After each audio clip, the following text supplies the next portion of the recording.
Thank you so much for joining us again on Monday Special, and welcome back. Our panelists in studio tonight, I'll start on my right. We have Dr. Joel Mabonga, who is the CEO of the Independent Police Oversight Authority, IPOA. We also have Kagweria Mbogori, who is the chairperson of the Kenya National Commission on Human Rights. And then right next to me, on my left, we have Dr. Collins Odote, who is a lawyer. And then finally, we have Orwa Michael, who is the program manager of the Kenya Dialogues Project, who was also part of the demonstrations that we saw today. Thank you all so much for joining us. And I think, Michael, if I can start with you, you say you've just come from the grounds where all of this happened, the school grounds. Am I correct? Yes. Are you one of the people who organized the demonstrations today, or you were a supporter?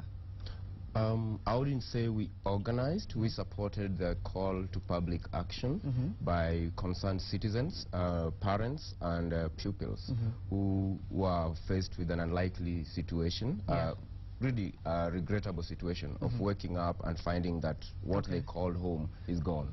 All right. Do you think that you achieved what you had hoped to today, following everything that we've seen play out? Would you say there's been an achievement of any kind? Today was a great day in terms of reclaiming the promise of public participation in the Constitution, shaming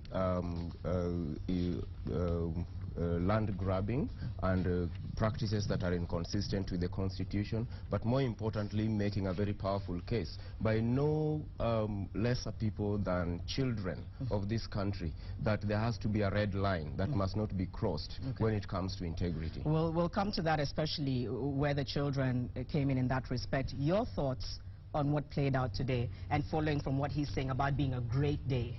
I actually don't agree with Michael that today was a great day. I actually think today was a sad day, because this is a day that we are demonstrating that the Constitution that we have is a piece of paper. A piece of paper, because it took a demonstration for everybody to realize the magnitude of the problems that we had. There is no way over the last 1 week there has been conversation about this land grabbing, and the entities responsible for it did very little in my view. The closest you saw to serious action was the police stopping demonstrations. Where was the National Land Commission over this all time? Where was the Cabinet Secretary over this time? Where was the executive over this time? All right. So in my view, today is actually a very sad day for this country. Your thoughts on that, Kagweri, and then following that as well, just looking at the level of human rights violations, which the world has agreed was very clear and visible today, especially with regards to children. So your thoughts on what played out today, and also from a human rights perspective, what you think about that as well? A number of things played out today. One is the fact that anywhere where there's a involvement of children, a red flag must always go up. And children are not are human beings, and the Constitution, they also enjoy all the rights enshrined in Chapter 4 of the Constitution, including the right to an opinion, the right to expression, the right to demonstrate, to picket, etc. And Article 33, 37, etc. Article 53 of the Constitution is the article that talks about the protection of children, and the fact that in all matters dealing with children, their best interests must be taken into consideration and into play. Now, one of the things that should concern us as Kenyans and as citizens of this country is the anger and that these children demonstrated today. And there was a sense of desperation and frustration. Yeah. And I think that's what my brother Chris Trebo is talking about, in terms of how have we taught these children to act? Okay. You know, and the violence with which they acted today, and actually failing some parts of the world, was for you a concern. Should concern all of us. All of us. I want to get your views on that, Michael, in just a moment. But for you, Dr. Mabonga, at what point should the police intervene on the exercise of the rights of individuals who are demonstrating, peaceably, unarmed, because that is a constitutional right? So at what point then should that intervention come in?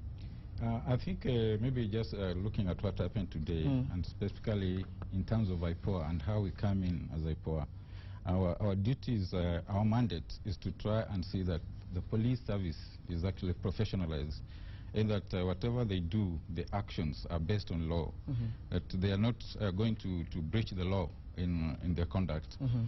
So we had, of course, on ground today, sending a team of investigators to monitors and investigators from early this morning, just to follow up and see how are these police handling the whole situation. Yeah.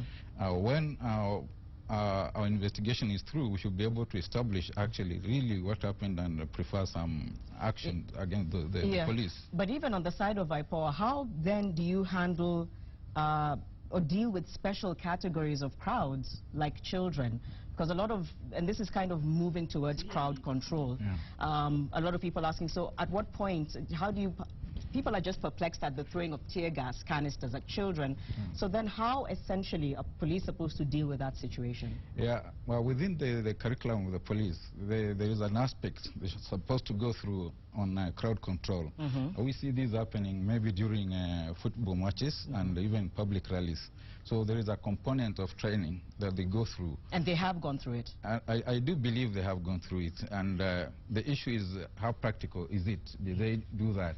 And part of our investigation is actually to find out how this role, how they carried it out during this specific action at the primary school. You know, the one statement that I hear from Dr. Mabonga that saddens me is this word called investigations.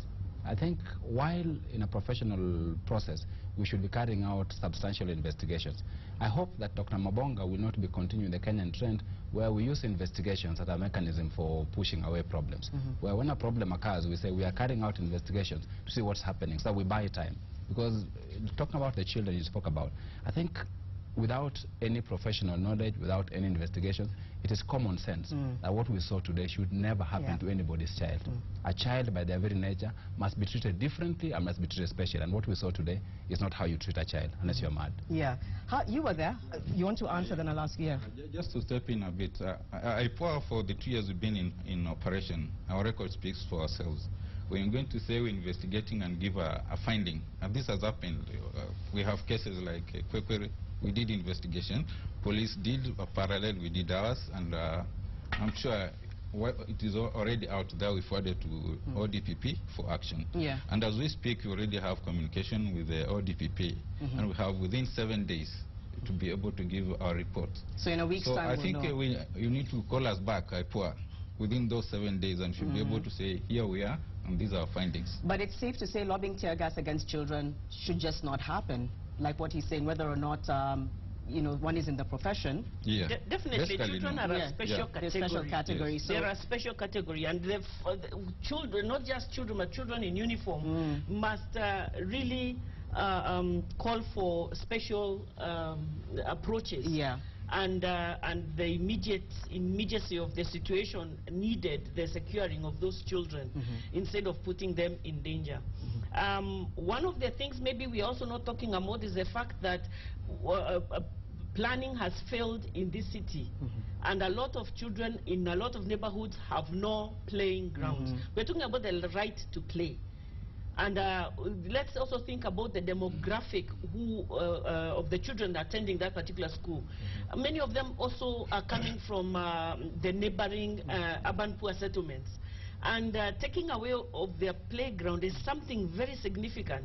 So in terms of addressing this whole issue, there are a lot of contributing factors in terms of the kind of anger and violence we have seen. But I think as a society, we have failed. We have demonstrated that dialogue doesn't work. And violence is what works. So what have we demonstrated for our children, and what can we expect in the future? Interesting, powerful point there. Your thoughts on what she said, first of all, about the fact that it's come to a point where dialogue doesn't work anymore, and people just know how to take to the streets when it comes to trying to get their issues resolved. Quick one on the question of IPOA, just a proposal or something I may want to volunteer. I think the events of today, and I want to say this with kind of a moment of really serious sadness. When I say today was successful, purely from a democratic and constitutional defense perspective, when you saw young people rise to the occasion, it's certainly a sad day because it's reminiscent of Soweto It's unimaginable. 4 years after one of the most progressive constitutions in this part of the world, that we would see police land on that. Back to the IPOA. Certainly, the demonstration today and the response or lack of response by the police to protect the children and rightful protesters was demonstrative of the need for us to have radical transformation in policing in this country, and not to just go about talking about hardware, but we need a software transformation in the mindset and the training of police officers, first as human beings and then as keepers of peace and public safety officers. And that for you hasn't happened? It has not happened. Yeah, I think maybe just one small clarification about IPOA. IPOA, we're not police. We are civilian. Yes. Yeah, we offer oversight. Yes. So there are a few questions, basic questions that could be answered by the police, National Police Service. But what we can answer for sure is that in terms of oversight, IPOA is basically civilian. And we're trying to see our police accountable for their actions. And that is what we are doing in earnest. And particularly for this case, and given a word here for within these 7 days, we shall be able to see that. But I think there are issues that touch on really changes within the National Police Service, which we may not be qualified to speak about them. And I'm sure the National Police Service can speak on those specific issues. Janet, if you allow me, and I agree, you have a space where you can share this with the police. I want to give you a little bit of what happened on the ground today. Which is what I wanted to First, a few clarifications. The predominant report or narrative has been that the children joined the activists. It was actually the opposite. The children brought down the wall. The activists supported their call. Now, in the morning, activists were blocked from entering the gate. As early as 3 a.m., there were police contingent, and we kept hoping that they were there to maintain the law and protect the citizens who were coming to protest, and the children. When they refused entry to speak to the school administration, the children ran out with twigs and saying, "Our uwanja wetu, uwanja yetu." They lobbed tear gas at children before any wall was touched. Children came back in and decided we were going to break the first wall down, and they brought the wall down. The activists joined them and gave them moral support. Concerned citizens joined them. It was purely a student-centered and driven approach as they danced and celebrated their short-term victory. That said, and I'll ask you this in just a moment, but Fabiola, maybe this is where you come in. We appreciate, children speaking out and speaking out against what you've said. However, one is that we should be concerned that there was an underlying tone of anger. But second, what was the role of adults in all this? Because some might argue, what were you doing leaving them at the forefront in a very vulnerable position, seeing them tear-gassed, seeing them push the walls down, and not really trying to keep them out of harm's way? That's kind of where some of the arguments have also been. What would you say to that? What ideally should have been the role of adults today? First of all, I would like maybe to underline the fact that children are also citizens of this country, and they have the rights to demonstrate, to picket, and to express themselves. And because children don't vote, their rights to be heard needs to be taken a bit more seriously even than adults. That point having been made, I would like to say that the safety and security of children has to be paramount all the times. At this time, because this just happened today, there are some questions I cannot answer because, unlike my brother, I was not at the scene. So, and as the Kenya National Commission on Human Rights, we are also going to undertake our own investigations and speak to all interested parties to actually ascertain a number of facts before apportioning any responsibility or culpability in terms of whether the children were at risk. And as chairperson of the Kenya National Commission of Human Rights, I also sit on the IPOA board. So I can also attest to what Dr. Mabonga has said in terms of efficacy so far. It has been impressive in terms of the work of IPOA so far, and it should be lauded.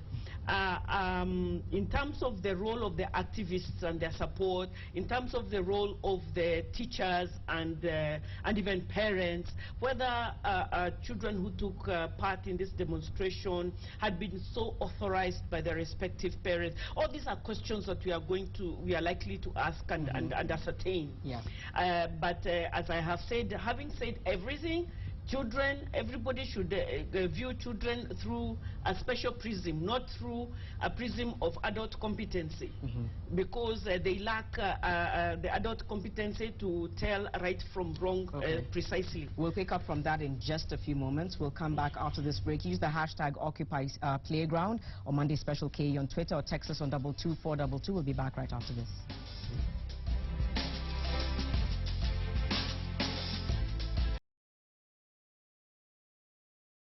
Back, you're watching Monday Special. In just a few moments, we'll be sampling some of your feedback. A lot of feedback on SMS and on Twitter as well. But maybe I can ask you this, Dr. Odote, and what are your thoughts on, what does it tell us about how the political class is dealing with corruption in Kenya? Janet, looking at the events of today, I think the political class are not serious about corruption. They actually think that you can play games with everything. Because you see, even now, the debate we're having just before break was, why were adults involved, what were they doing children? And that's going to be the debate over the next 2 days. We are forgetting the fact that this was public land. We saw on TV the Cabinet Secretary for Land saying this is public land. We saw the National Land Commission saying this is public, and they've said that for the last 1 week. What have they been doing for that 1 week? Why can't we repossess? And let's not just talk about 1 week. The National Land Commission had a mandate from the 2010 Constitution to investigate and ensure that public land that have been irregularly and illegally allocated, as per the Ndungu Land Commission report, are repossessed. And that is done with. Why are we not doing anything? We are so used as the political class to just making statements that are nice on public air. And for me, that explains what the chair was talking about. It explains the anger that citizens realize that nothing else can be able to help you solve things except through violence, except through the might. Yeah. So you do the little you can. It's like a person who is drowning, you clutch onto straw. Even when you know you'll still drown, it's the best you can do in the circumstances. I think for me that is the greatest challenge with our political class currently. Okay, and maybe this is for all of us to think about. Given the level of intolerance, especially what people have said is a lot of police brutality or mishandling of situations, do you think we're backtracking on the gains that we've made so far, particularly after, the promulgation of the Constitution? Do you think we're moving backwards as opposed to moving forwards? Maybe I can start with you. Yes and no. The institutions of governance are not doing enough. In fact, if there's any backtracking, it is the institutions of governance, the commissions, that are supposed to uphold and protect the integrity of the Constitution. The citizens, on the other hand, are slowly but surely taking up seriously one particular promise that runs and is cross-cutting in the Constitution, the idea of active citizenship and public participation. The moment citizens will realize that, when the failure of institutions to protect constitutional promises and gains is eroded, it can only be eroded by conviction and citizen power. And we are seeing across generations, from the young to the old. The children today were asking, what did our parents do that we have to do today? So we need to send a very strong message to the political class. What happened, Janet, in Langata Road Primary School is a national shame. The strip of land that was left for 900 children to play on, even the grabber with the highest appetite, even if it's pathological appetite for land, should come to the field and feel ashamed, not just send people to grab. And you could not put that land, that barrier up. There has to be a limit. We have crossed that with grabbing. The political class have failed in this responsibility. The citizens must take it up, because citizens are more than the political class. Okay. Your thoughts? He says yes, and citizens must take it up. So following on that question, I'll also ask you, how do you think we can also play a role in that? I actually think he made a point a few minutes ago about us trying to reboot the minds of the police, so to speak. I actually think we need to reboot the minds of Kenyans, because the things that the political class does sometimes get supported by Kenyans. If you watch if you read social media, a lot of the conversations take place from a partisan line. Do I think they support my political angle or not? So that's how we look at things. I think Kenyans must increasingly start realizing that we need to be much more responsible, we need to give life to the Constitution, and we need to have some objective conversation so that some things are wrong, whether they're done by Janet Mugwa or Collins Odote or Mabonga. It must just be wrong and wrong across the board. And I think it's only at that stage when we legitimately say as Kenyans that we've grabbed our space and that we're holding leaders accountable. But now they do things because they know they have our support when things are, when the chips are down. That I will look at them and say, who is it? That comes from my village. I think what he did, we can excuse it because the money he's getting will be useful for us eventually. And that's where we must be able to change eventually. That's where we go wrong. Do you agree with that? I do agree. I want to say that with the promulgation of the new constitution, there were hopes that land grabbing and grabbing of public utility spaces would be a thing of the past. There was also a hope that the protections afforded within the constitution will be able to take us forward. But I think there is a sense of retrogression from that. And the fierceness with which the police guarded that wall. And they had attack dogs. Yes. Apart from lobbying the tear gas, there were attack dogs. And they were dealing with children. It begs the question, who is really behind this? Who are these private private interests that are being guarded with such fierceness? And I think as Kenyans, we have to really stay engaged and demand answers to this. The freedom is not free. Freedom comes at a price, and the price is we must all be extremely vigilant and defend our freedoms, because there will always be those who will be minded to take them away from the people in every way and in any way. We cannot have we cannot use public facilities to guard those who would, for instance, engage in corruption or that kind of thing. And in this case, we just hope that it will be solved very, very quickly, because at the end of the day, the substratum of the problem is still there. Where the children's playground, is it going to be given back to the school, or is this going to remain a problem? So the problem has not been solved. Yeah, I think our constitution is a promise, and it's a promise that we need to live with and be able to safeguard across. We do have a number of independent institutions, or independent offices and constitutional offices, and IPOA falls in that category, that are supposed to be able to protect the gains of this constitution. I think one of the things for us to move forward as a country is how to see how we can establish and have these independent offices operational in terms of budgets, for instance, that there is sufficient, and be able also to take some of the findings of these institutions with a pinch of salt, but be able to implement, so that when we do release a report, for example, on this particular case, they should be able to accept it and not say, okay, this institution appears to be working anti-government. The truth is we're going to establish this and share with the public. And I think the point is we should be able to now try to institutionalize these institutions so that we can safeguard these gains. Otherwise, the constitution will still be a promise which will be far-fetched. We may not be able to live it. Yes. All right. Janet, if you allow me, a quick one on the question of politics, ethnics, affiliation and stuff. One of our the biggest weaknesses of our democracy is that before you speak and take an action as an active citizen, people tend to put you in boxes. We know today that political parties really mean nothing ideologically other than the person who heads it. So we move like herds of cows and here and there, or ethnicity for that matter. So I think Kenyans need to be challenged enough to think about even public interest in ways that are not clogged in ways in which their judgment is not clogged by ethnic and political party affiliations. But I want to tell you why today and Langata Road Primary School was significant. It's absolutely significant that people drew a line beyond which, a Rubicon if you may, if you cross that Rubicon, there is no turning back. Now, 4 of every 10 public schools in this county has an issue with its boundaries. Only 3 out of almost 50 public schools in this county have titles. It's a public policy gap that is intentional.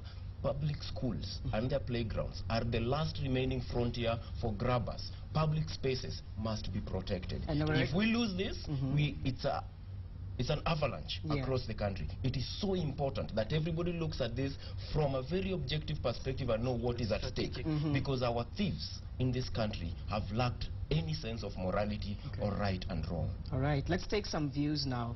And basically what you're saying is also this is a volcano waiting to erupt if not addressed. Alice in Eastland says the police were only doing their job. The people to blame are the activists who use children to further their cause, even though you said that's not what happened. They should have gone to court. And no, the children may not be as innocent as you'd like us to believe. They were destroying gates and fences. We can protect kids, but also when they're doing wrong, we shouldn't be okay with them because of raising hooligans. So we're just looking at different views then. I'll ask your feedback in just a few moments. Judy says, as we're angered by the fact that tear gas was thrown at the children, I believe that we should also be upset by the fact that children were let out of the gate by the administration. When I as a parent drop off my child in school, I'm leaving them in the capable hands of the school administrators. I'm entrusting them with my child's safety. They should not then be let out on the streets to go and protest. So I think both parties are to blame. That's on SMS. I don't know whether we have something on Twitter. Okay, let's see if we can take a look at what people are saying on Twitter as well. At Maverick Nyambu says, this is the epitome of police brutality. It's a blatant declaration of rights violation. And then we have at Okwaro 254, accountability is what we expect from today's incident, okay, which we've touched on. And then we have 3 wrongs. 1, grabbing land. 2, involving children in a protest. 3, police harassing school children. And then Ngunjiri Wambugu says, you don't tear gas children, period. It doesn't matter who you are. And then we have Meru Simon. The act is barbaric. That's, of course, the tear gassing children. And unacceptable in the 21st century. It shows how hard it is to reform our police force. And then we also have at Isaac, year 20, pupils, police, school management, and activists, all to blame. More lessons should be taught to all. So really the blame from a lot of corners falling kind of on everyone across all boards. And I think it will take just the days ahead of investigations. And just like you said, Collins, you're hoping that this doesn't end at just the word investigations. I have a feeling this time around they will have to answer because of the shock and uproar that was caused. Let's see if we have some pictures of how this has also been covered globally as well, how other news agencies around the world have covered the story. Okay, Bloomberg, Kenya police tear gas school children on disputed playground. Because this really did make it to on the international news front as well. Let's keep moving. BBC News Africa, Kenya police fire tear gas on playground protests. And then we have the Telegraph, Kenya police tear gas primary school children in playground protest. So really a focus really on exactly what happened on the playground. Al Jazeera, Kenya police tear gas protesting children. And then we also have, oh right, now this picture is what you were saying, Michael. The top picture there of Hector Peterson being held in someone's arms during the 1976 Soweto uprising in South Africa. I believe this picture actually was the turning point in apartheid in South Africa, I think. And then the bottom picture there is what happened today, and it's just eerie. The similarities between those two pictures has caught the attention of so many people, and others saying, is this really, you know, are we going back in that way? So we thought it was important to show that. Of course, this discussion has so many different aspects and angles to it. We thought we would call the 4 of you in just to shed some light, and we appreciate you doing that. We don't actually have any more time left, but thank you all for shedding light. Thank you. Yes, Thank you and we'll be waiting, I think, to hear from both these bodies in a few... In 7 days. In 7 days, and for the KNCHR? I think more or less the same time. Around the same time. All right, and hopefully we'll have some answers then. Thank you so much for watching Monday Special. I'm Janet Bogo. I'll see you tomorrow on The Big Question. Good night. Thank you. Thank you, Janet.